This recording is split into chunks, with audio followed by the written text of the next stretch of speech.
programa Nosso Direito em Ação, hoje falando de mais um tema muito importante e já destacando que o advogado é indispensável à administração da justiça, aliás, a profissão que está prevista na Constituição Federal. E pensando na profissão do advogado, o advogado que nas relações sociais lida com uma série de conflitos que são trazidos por seus clientes, conflitos que na verdade influenciam na sua forma de atuar. Como o advogado deve lidar com esses conflitos trazidos pela própria profissão? Como o advogado deve atuar e como atuar levando-se em conta uma postura sistêmica? Para falar sobre direito sistêmico, nós recebemos hoje o advogado Dr. Fernando Catelan Cordeiro. Como vai, doutor? Tudo bem, é um prazer estar aqui com você, agradeço pelo convite. Você que, na verdade, é um visionário. Na verdade, você é um visionário. Eu tenho acompanhado as suas palestras, aliás, não só no Brasil, como fora do Brasil. Fernando, que já, enfim, que já circulou, está circulando pelo mundo daqui a pouco, hein? Já são vários países. Já visitou quais países? Já falando do direito sistêmico, bom, Brasil, óbvio, Argentina, Portugal e Espanha. Muito bom, hein? Daqui a pouco vai para a China, Japão, vai se expandindo aí, mas é que é uma honra recebê-lo e falar sobre esse tema, mas já direto ao assunto, gostaria que você explicasse ao telespectador o que é o direito sistêmico, mais uma vez, porque eu acho que essa definição, esse conceito, ainda que ele seja trazido lá por Bert Hellinger ou por qualquer teórico, eu acho que esses conceitos eles se diferenciam sempre com um olhar diferenciado de cada entrevistado. Muito bom. Sim. Bom, o que seria o direito sistêmico, né? É a análise do direito, né, baseada nas ordens vindas da constelação familiar, segundo Bert Hellinger, né?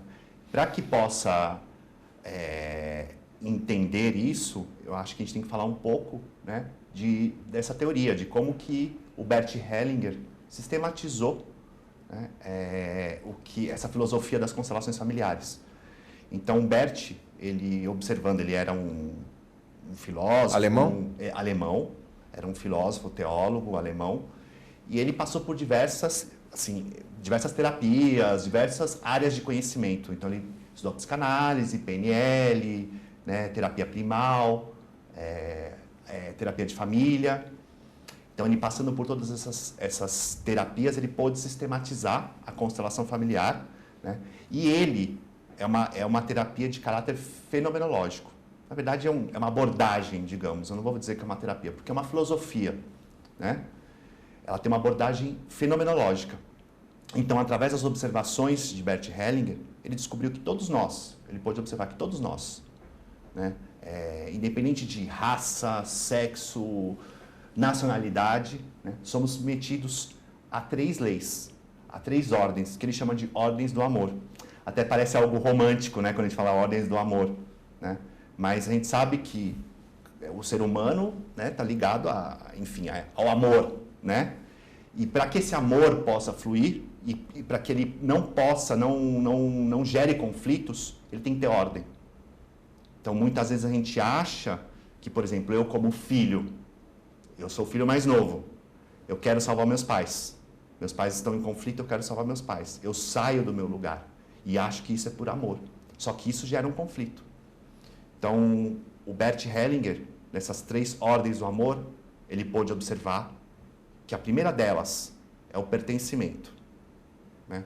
Então, todos nós pertencemos a um sistema, seja ele familiar, seja ele dentro de uma organização, né, numa escola, enfim. Nós pertencemos a diversos sistemas. Um país, uma religião, né? Então, todos temos o direito de pertencer. Só que, muitas vezes, aqueles que não são tidos como bons, né, que não comungam com os mesmos valores daquele sistema, são excluídos. Então, vou trazer um exemplo prático, que eu acho que é interessante, né? Numa família que tem, digamos, um alcoólatra, um drogado. Muitas vezes, na família, diz o quê? Esse daí não pertence, ele não é igual a gente. E acabam excluindo ele. Acabam excluindo. Uma pessoa que decide ter uma outra religião.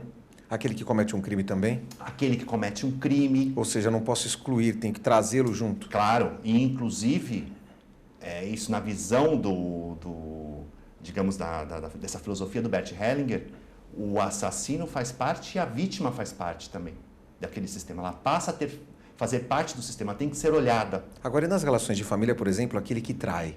Porque a traição, na verdade, é um pouco que cultural. É claro que ninguém quer ser traído, mas eu acho que definiria que a traição como uma quebra de expectativa, de um dever conjugal ou de, por exemplo, algo que eu não esperava. Quer dizer, essa quebra de expectativa, essa frustração trazida, esse descumprimento de um acordo de vontades. Isso, na verdade, é explicado pelo direito sistêmico? Sim, inclusive, por exemplo, se você for olhar dentro da família, aquele que traiu, né, tem que olhar também, primeiro, existe... Aí a gente entraria até numa outra ordem, pode haver um desequilíbrio dentro do relacionamento, que é uma das ordens também, tem que ser o equilíbrio entre dar e tomar. Agora, quem está assistindo, de repente, pode pensar o seguinte, falar, opa, peraí, então eu tenho que perdoar, porque, na verdade, essa quebra de expectativa, ela tem um fundamento sistêmico? Assim? Olha, não é um... lógico, assim, a palavra perdoar, ela é meio... quando eu falo perdoar, parece que eu estou me colocando acima do outro. Sim. Né? Então, assim, eu te perdoo. É uma forma de expressão, mas né? não é adequada. Mas assim, na verdade, o que seria? Seria, não, reconhecer também a minha responsabilidade nisso. Porque ninguém faz sozinho. Né? Existe, às vezes, uma dinâmica dentro do relacionamento de casal que faz com que o outro, né, olhe para o outro lado. Não está olhando para lá. Pode ser uma fidelidade ao seu sistema familiar. Né? Todos os homens dessa família... Pode ser uma compensação? Pode ser uma compensação. Pode ser, por exemplo, dentro de um relacionamento de casal, né? Alguém, né, uma das partes dá muito e a outra não consegue retribuir aquilo que ela recebe. Então, por que ela não retribui? Porque às vezes ela não pode, ela não teve esse amor da família dela, né, dos pais, ela não sabe, às vezes a pessoa não sabe o que é o amor, né? Então, como que ela vai dar algo que ela não recebeu também? Ela não consegue, ela não tem essa capacidade. Então, às vezes, o outro dá muito e aquela pessoa fica em dívida. E quando a gente se sente em dívida dentro de uma relação, qual que é a nossa tendência? Sair fora. Ou buscar uma outra pessoa, através da traição, ou sair fora da relação. Então, talvez você já tenha ouvido falar, isso é cotidiano, não só nos escritórios de advocacia, mas isso é importante para o direito e para o advogado perceber também. A pessoa que chega lá, poxa, doutor, eu fiz tanto por ele, tanto por ela... Fiz tudo, lavava, passava, cozinhava, pagava as contas e ele me deixou.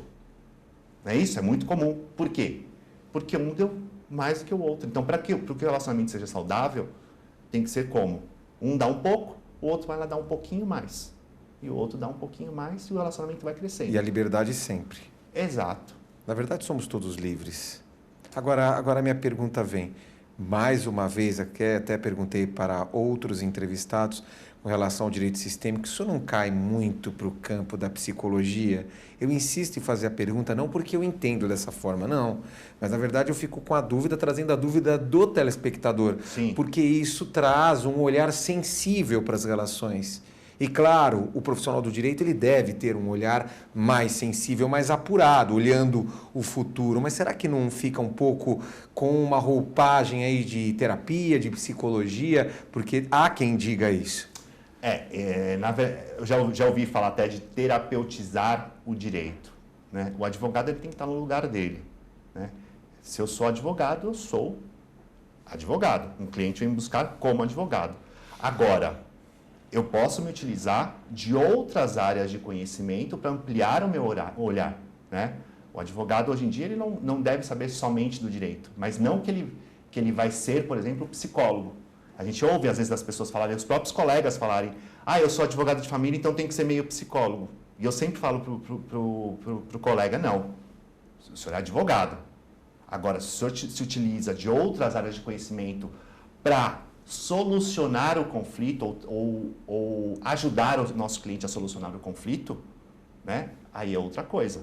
Então, assim, a constelação familiar, né, é uma ampliação de olhar em relação ao conflito. Se utiliza a filosofia da constelação familiar para ampliar o seu olhar como advogado e levar o seu cliente também a ampliar o olhar, né? Porque muitas vezes a gente se coloca, volta a dizer, né, da hierarquia, a gente se coloca num lugar que não é o nosso como advogado. Muitas vezes a gente olha para o nosso cliente e a gente quer ser pai do nosso cliente.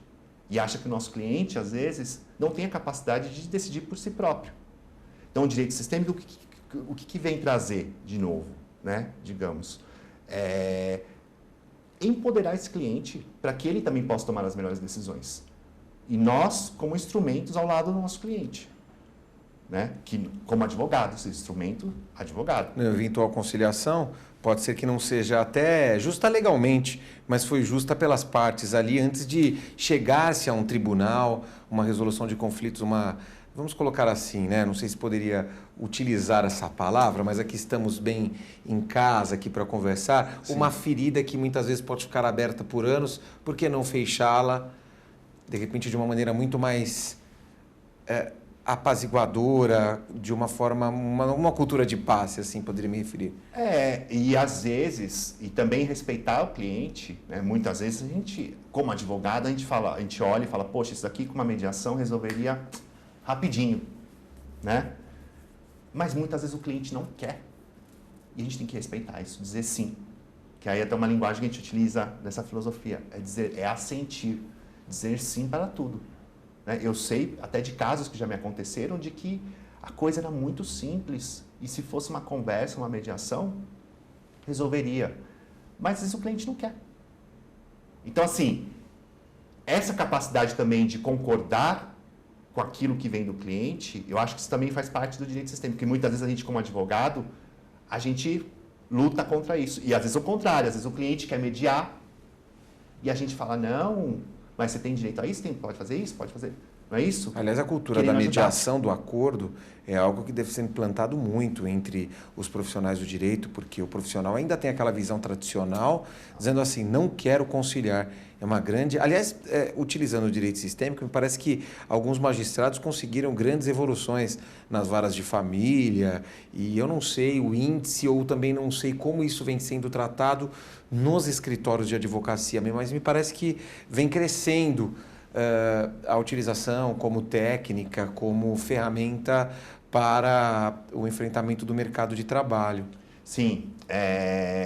Bom, o que eu tenho visto entre os colegas e também na minha prática, que isso, primeiro, ajuda a solucionar os conflitos. Segundo, quando eu estou no meu lugar de advogado, né, eu vou conseguir atender melhor meus outros clientes, eu vou ter saúde, porque muitas vezes a gente vê muitas doenças entre os advogados, até por essa questão também de estar fora do seu lugar. Né? É preciso uma atenção especial para que o profissional não se coloque psicologicamente ou até não se influencie de determinadas frequências que ele lida no dia a dia? Exatamente. Então é muito importante também que ele se conheça. Exato. Saber, porque às vezes a gente é capturado por aquilo que vem do cliente. Então, isso a gente vê no direito sistêmico, né? Um caso de divórcio, por exemplo, né? Chega uma mãe que fala, olha, meu marido me deixou e eu tenho um filho de 5 anos. E aí, às vezes, isso aconteceu na história do profissional, né? Do advogado. Ele também, os pais se separaram, se divorciaram e ele também tinha 3 anos de idade. E aquilo ficou uma ferida para ele. Então, aquele processo ele passa a ser o quê? Um instrumento até de uma vingança do advogado em relação... Né? Ele se utiliza daquele processo para se vingar daquilo que aconteceu com ele. Então, nós somos capturados. Então, essa capacidade da gente saber separar aquilo que é nosso e aquilo que é do cliente é muito importante. E por isso que isso tem se espalhado, né? A gente tem visto, hoje atualmente, advogados estão muito interessados em conhecer o direito sistêmico, né? E aqueles que utilizam percebem uma melhora na sua atuação profissional. O aumento do número de comissões de direito sistêmico no Brasil todo, atualmente já tem mais de 100 comissões de direito sistêmico nas OABs, e como a gente já havia falado anteriormente, os projetos dentro dos tribunais. Né? Eu acho que quase todos os tribunais de justiça no Brasil já tem pelo menos um projeto. São várias palestras, inclusive, dentro do tribunal, tentando, não digo capacitar, acho que capacitar seria uma palavra muito forte, mas tentando oferecer mais uma ferramenta ali ao profissional que trabalha no tribunal. É importante que até os próprios funcionários conheçam a teoria e o desenvolvimento dessa filosofia interna. Porque o que acontece? Já começa pelo atendimento dos profissionais dentro do fórum, né? Dentro do tribunal. Né? Como que ele vai olhar para aquele jurisdicionado? Né? Se ele olhar ele como um coitado, ele como um dependente, ele não vai conseguir ajudar esse jurisdicionado. Né?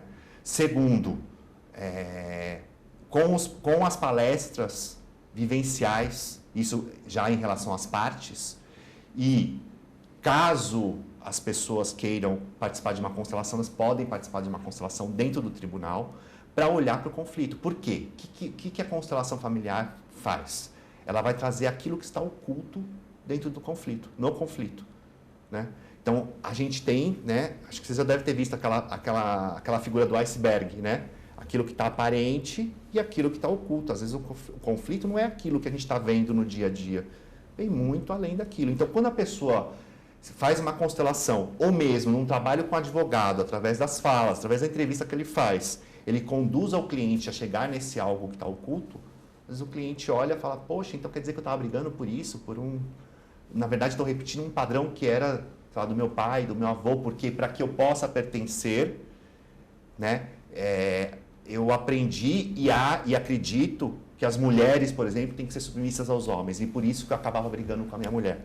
Nós estamos ao vivo aqui pela internet e, claro, são várias questões aqui. É claro que nosso intuito aqui não é responder as perguntas dos telespectadores, isso de maneira nenhuma, mas claro que eu quero conduzir aqui as perguntas de acordo com aquilo que se discute muito pela internet, principalmente aqui pelo nosso programa que é ao vivo. Mas eu gostaria, antes, de fazer uma seguinte pergunta. Você falou de filhos, e aí, lógico, eu gostaria que as próximas abordagens sejam voltadas ao direito de família, propriamente dito. Mas essas questões, por exemplo, quando há esse conflito ou há essa instabilidade nas relações familiares, envolvendo os filhos que são de uma nova geração, e aí, porque você tem os filhos, os pais, os avós, os problemas relacionados aos filhos e os futuros problemas que esses filhos terão. Eu digo isso pelo seguinte, por exemplo, num eventual problema com relação à pensão alimentícia, guarda, separação, divórcio, tudo isso impacta na vida da criança. E me parece que o direito sistêmico ele fala muito dessa questão de papéis. Os papéis que você assume, né? Você como parte daquela estrutura de vida, você assumindo um papel que, de repente, um antepassado seu possa ter desequilibrado no sistema e você assumir esse novo papel. Como funciona isso no direito de família? Ou seja, como o advogado deve olhar essa situação especificamente? Tá, essas questões... Não sei se foi muito longo na pergunta. Foi ampla. Foi ampla.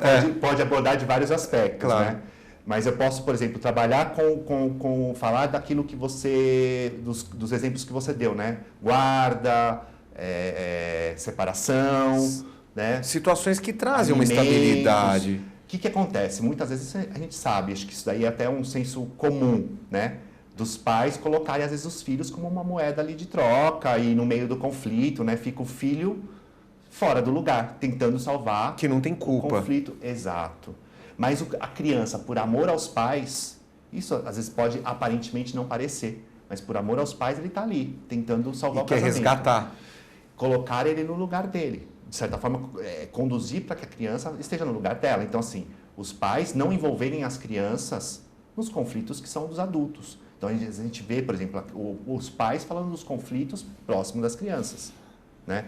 E olhar para essa criança, porque às vezes tem um conflito, né? O marido e a mulher, mas olhar para essa criança como ela também tem o pai certo ou a mãe certa para ela, né? Então, caso de alienação parental, por exemplo, né? A gente exclui o pai ou a mãe, né? Depende, né? Essa criança não vai poder mais conviver com esse pai ou com essa mãe porque ele não é boa. Só que nós, isso já volto para a filosofia do Bert Hellinger, somos nosso pai e nossa mãe ao mesmo tempo, concorda? Nós somos, aqui dentro de nós temos o nosso pai e nossa mãe, somos 50% nosso pai e nossa mãe. Quando eu digo para a criança, seu pai não presta, você não pode estar com seu pai, porque seu pai não faz bem para você. ou a sua mãe não faz bem para você, se eu sou meu pai e a minha mãe ao mesmo tempo, eu também não presto. Então, o que acontece com essas crianças? Muitas vezes elas desenvolvem depressões. Agora, a criança que é adotada, por exemplo, ela é adotada e, claro, terá os mesmos direitos, e aí ela já vem de uma situação onde houve uma determinada estabilidade ali. Ou, por exemplo, ela nem conheceu os pais, as crianças que chegam de projetos de adoção pelo próprio Tribunal de Justiça, por exemplo, há vários projetos, dá para citar aqui a questão do Adote um Boa Noite, que inclusive é um projeto que nós divulgamos no portal em apoio ao trabalho que o Tribunal de Justiça vem desenvolvendo. Tem o projeto Tá Tudo Bem também, que é desenvolvido na região, no Fórum Regional do Tatuapé, Sim. ficando aqui os sinceros elogios à vara da infância do Tatuapé, que desenvolve um excelente trabalho, outras varas, né? Mairiporã também, tem um grupo lá forte de um trabalho, existe uma ONG lá que trabalha com essa questão de adoção. Essas crianças, esses jovens que já vêm com essa relação, vamos dizer assim, desestabilizada ali sob o ponto de vista sistêmico. Eu não sei se poderia me referir assim, mas eu acredito que sim. E aí como fica? Porque ela já vem, como equilibrar os lados da balança aí? O que acontece?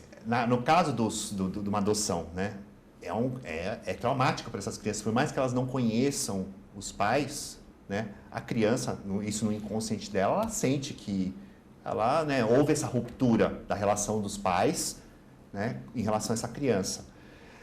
Muitas vezes acontece quando essa criança vai para uma família adotiva, né, essa família vai dizer o quê? Ah, coitada dessa criança, o pai e a mãe deixaram elas nessa situação, esses pais não prestavam, não é? A gente vê muitas vezes isso, e eu posso salvar essa criança.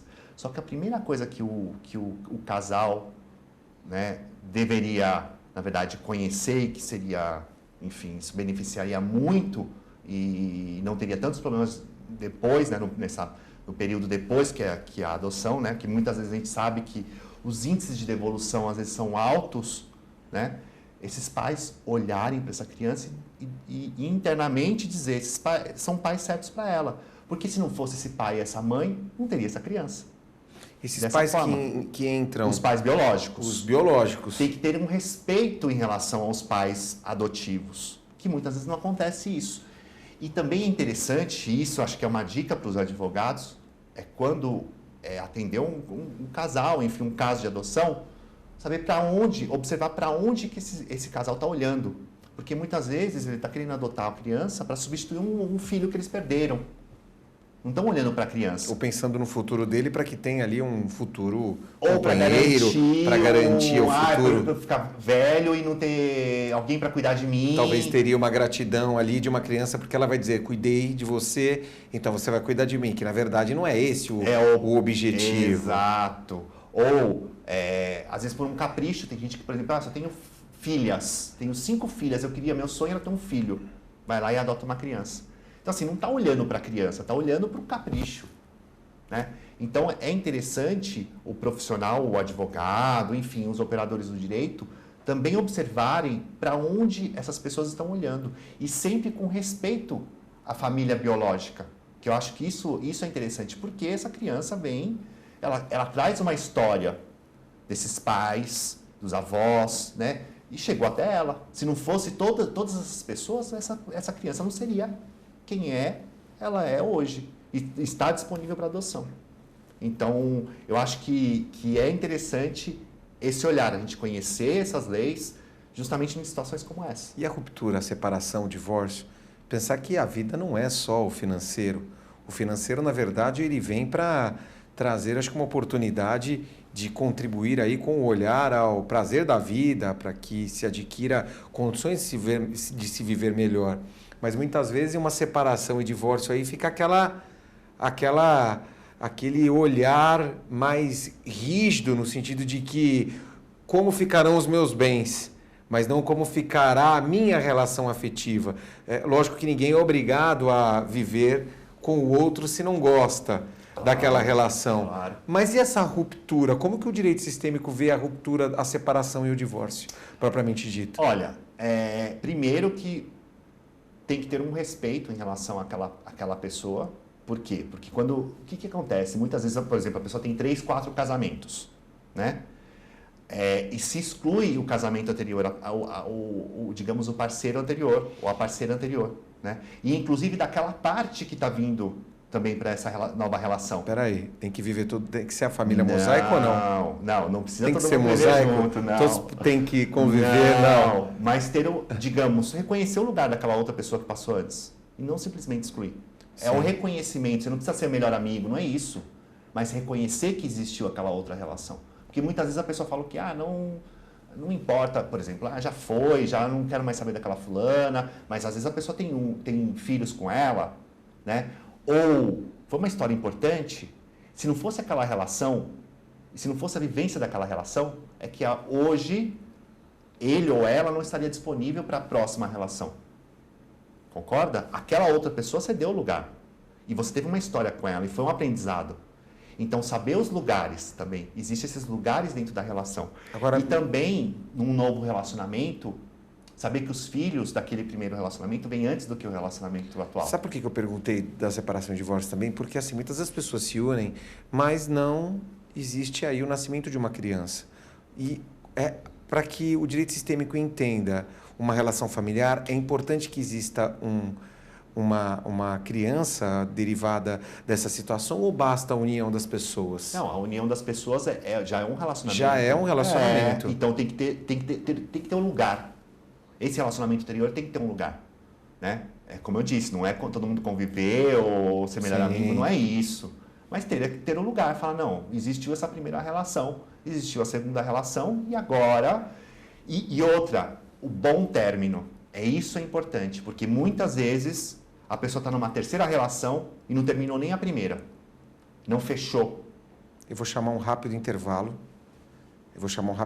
Aqui no programa. Nós já voltamos, gostei muito.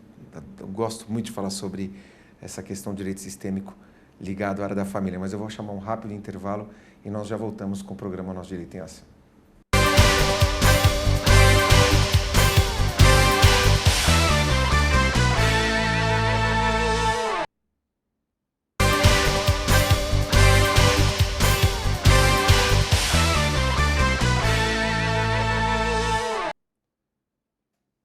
Voltamos, programa Nosso Direito em Ação, hoje falando sobre direito sistêmico. E eu fiquei pensando aqui, Fernando, sobre essa questão envolvendo as uniões homoafetivas. Vivemos em um país onde essa visão, claro, hoje traz a chamada igualdade, o respeito ao próximo e direitos já amplamente garantidos. Mas pensando sob o ponto de vista do direito sistêmico, como operador do direito, ele pode lidar com essas questões no sentido de que qual o olhar ele deve ter quando ele se depara ali com um conflito entre duas pessoas do mesmo sexo no direito de família?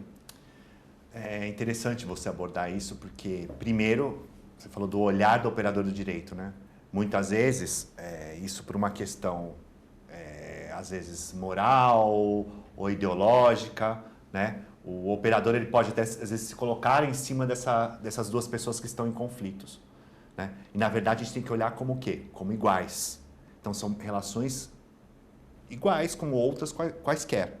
Lógico que ela tem dinâmicas diferenciadas. Por quê? Porque a gente sabe, isso é evidente, isso não é uma questão de qualquer tipo de diferenciação, que duas pessoas do mesmo sexo não podem ter filhos.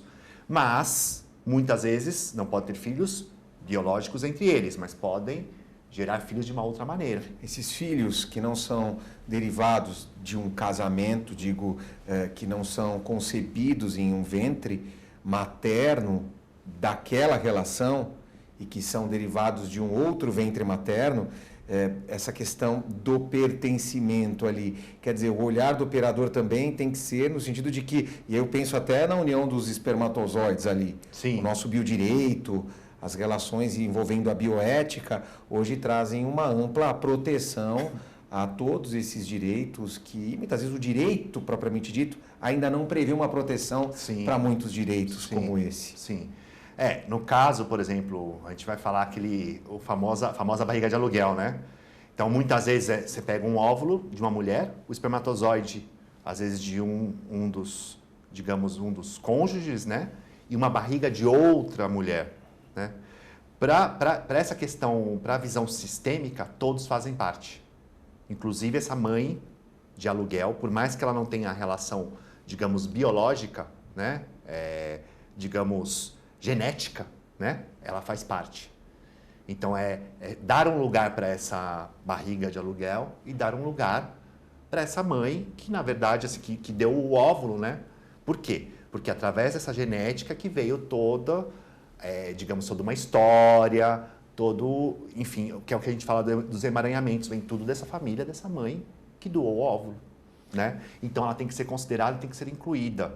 Mas, eu não digo assim, essa inclusão de agora virou melhor amiga, né? Como a gente estava falando anteriormente. Mas não, lógico que, por exemplo, esses dois homens, por exemplo, que foi provavelmente um só que deu, lógico, foi um só que deu o espermatozoide, né? Eles vão ser os pais, e vão devem dar ser todo o amor, respeitados. tem que ser respeitados, mas sempre eles internamente saberem que, na verdade, graças a esse óvulo e graças a essa barriga de aluguel é que aquela criança está ali disponível, né? E que eles podem exercer a paternidade e podem formar uma família. É importante que o operador do direito, por exemplo, numa eventual discussão de herança, e aí eu digo até de divisão de bens, e aí entra até a questão dos embriões in vitro, na hora de dizer, e agora, de quem é? São vários. Eu até conversava um dia com uma mulher e que o marido morreu, né, faleceu, e ele deixou ali pelo menos 8 ali congelados,